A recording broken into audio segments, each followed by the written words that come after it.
रमज़ान मुबारक के बाबरकत महीने में नौशेरो फिरोज़ के शहरी अशिया ज़रूरिया महंगे दामों खरीदने पर मजबूर हैं। शहरियों ने हुक्काम से फल और सब्जियों की कीमतें कम कराने का मुतालबा कर दिया। मज़ीद जानेंगे नौशेरो फिरोज़ से आमिर मलिक की इस रिपोर्ट में।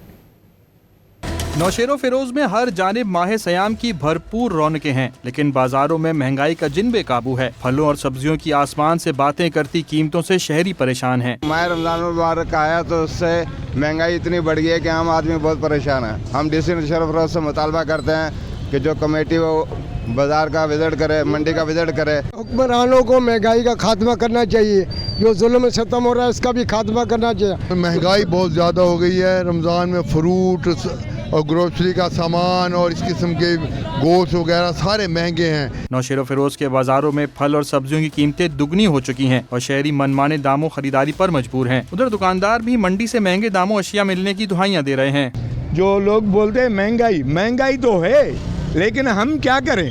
मैं खुद रेडी वाला हूँ, जो चीज़ हमें 100 रुपये मिलती थी आज वो 300 रुपये मिलती है। 300 जो मिलेगी हमें तो ज़रूर 350 तो हम बेचेंगे। ज़रूरत इस अमर की है कि ज़िला इंतज़ामिया मुनाफाखोरों के खिलाफ मौसर कार्रवाइयाँ करे ताकि गरीबों को भी इसका फ़ायदा पहुँच सके।